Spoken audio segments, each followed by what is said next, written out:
नमस्ते साथीहरू, स्वागत छ तपाईहरुलाई आफ्नै च्यानल सिभिल इन्जिनियरिङ एक्समा। आज चाहिँ म तपाईलाई यो ग्याबियन स्ट्रक्चरको बारेमा चाहिँ केही नयाँ चीज सिकाउन गइरहेको छु। यो ग्याबियन चाहिँ कहाँ राख्ने, यसको एडभान्टेज के हो र यसको डिजाइन र एस्टिमेट चाहिँ कसरी गर्ने भन्ने बारेमा चाहिँ आजको यो भिडियो रहन गएको छ। आशा छ हजुरहरुलाई यो भिडियो राम्रो लाग्नेछ। हामीलाई थाहा छँदैछ ग्याबियन भनेको चाहिँ एउटा जाली हुन्छ जुन चाहिँ 2.7 देखि 3 mm को चाहिँ तार हुन्छ र त्यो तारको चाहिँ बक्स जस्तो बनाएर चाहिँ त्यसमा चाहिँ हामीले स्टोन अथवा रक्सहरु फिल गरेर चाहिँ बनाइने एउटा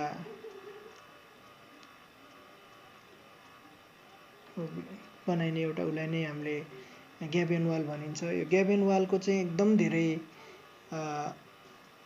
ठाउँमा युज हुन्छ। यसलाई अब जस्तै अब इम्ब्याङ्कमेन्ट प्रोटेक्सनको लागिदेखि लिएर च्यानलहरूलाई चाहिँ डाइभर्ट गर्ने, च्यानलहरूलाई चाहिँ लाइनिङ दिने, अनि त्यसपछि रिभर ब्याङ्क्स अथवा कोस्ट लाइनहरूलाई चाहिँ प्रोटेक्ट गर्ने, अथवा जुन ठाउँमा चाहिँ सोइल इरोजनहरू बढी हुन्छ त्यो ठाउँमा चाहिँ हामीले ग्याबियनले नै त्यसलाई स्टेबलाइज गर्नको लागि चाहिँ युज गरिन्छ। र जुन ठाउँमा चाहिँ रिटेनिङ वाल फिजिबिलिटी हुँदैन, हामी देख्न सक्छौँ विभिन्न ठाउँमा चाहिँ ग्याबियनहरूको युज भइरहेको छ। र हाम्रो ग्याबियनको चाहिँ एकदम धेरै एडभान्टेजहरू हुन्छ। जस्तै चाहिँ यो चाहिँ इकोनोमिकल हुन्छ, एकदम हेर्दा पनि राम्रो देखिन्छ र यसलाई चाहिँ simplicity for design and also rapid construction, एकदम चाँडो कन्स्ट्रक्ट पनि गर्न सक्ने भयो। यसको लागि धेरै मेटेरियलहरू चाहिँदैन। ढुङ्गा र जाली भयो भने चाहिँ हामीले इजिली ऱ्यापिडली कन्स्ट्रक्सन गर्न सक्छौँ। त्यसपछि यसले चाहिँ पर्मिएबिलिटी पनि यसको एडभान्टेज हो। त्यसपछि होमोजिनिटी एन्ड स्टेबिलिटी, यसको चाहिँ अरू पनि धेरै एडभान्टेजहरू छन् जुन चाहिँ हामी यहाँ देख्न सक्छौँ। अब जाउँ हामीले यसको चाहिँ एस्टिमेसन कसरी गर्ने त। सपोज मैले चाहिँ एउटा ग्याबियन वाल चाहिँ 7 मिटरको चौडाइ र 3 मिटरको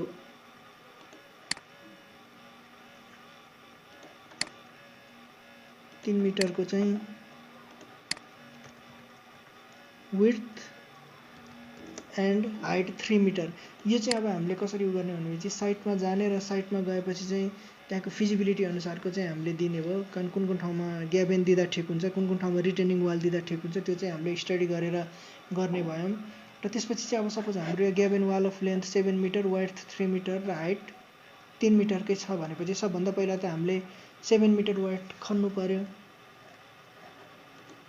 लेन्थ।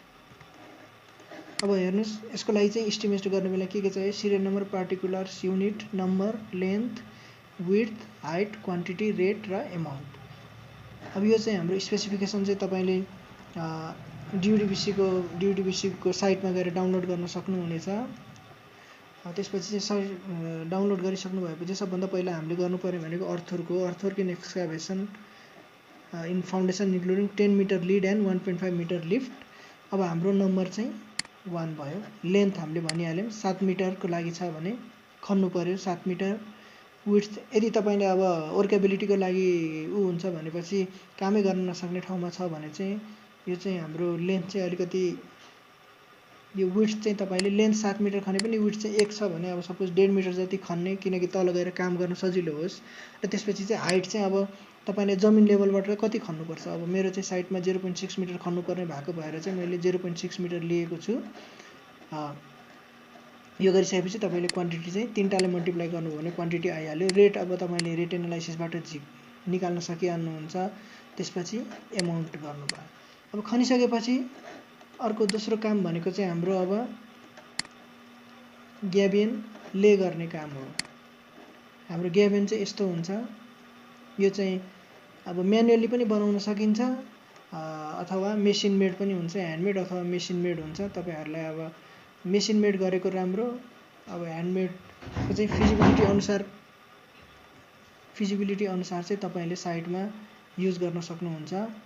र यस्तै हुन्छ जालीमा चाहिँ तपाईँले स्टोन चाहिँ एकदम कम्प्याक्ट स्टोन राख्ने बेलामा चाहिँ ध्यान पुर्याउनु पर्छ है।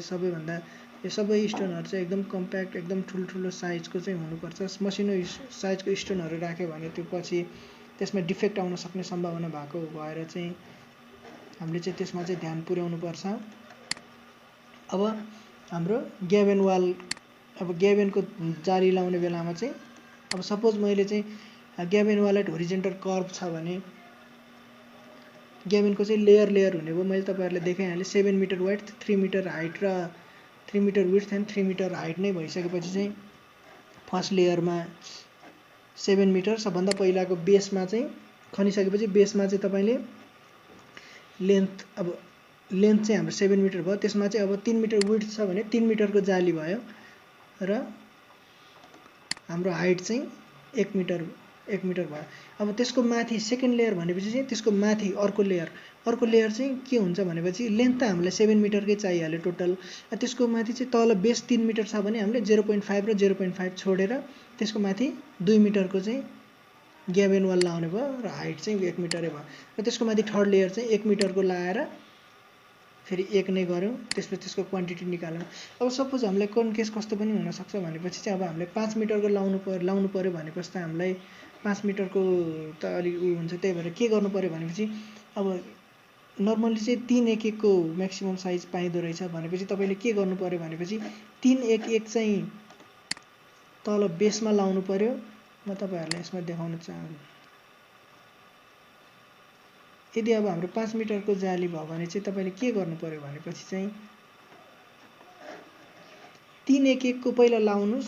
3-1-1 को पहिला लाइसकेपछि चाहिँ त्यसकै साइडमा चाहिँ 2 को लाउनुस्, 2-1-1 को लाउनुस्। 3-1-1 र 2-1-1 भयो भने हाम्रो अब फर्स्ट लेयरमा हाम्रो के हुन्छ भनेपछि यदि 5 मिटरको छ भने 5/1/1 लाई हामीले टुक्र्याउँ है त। यदि 5-1-1 को पाएन भने 5-1-1 लाई टुक्र्याउँदा फेरि चाहिँ 3-1-1 हुने भयो र त्यसकै माथि चाहिँ 2, त्यसकै साइडमा 1-1। यो चाहिँ हामीले के लेख्नु पर्यो फर्स्ट लेयर भनेर। फर्स्ट लेयरमा यति काम भयो।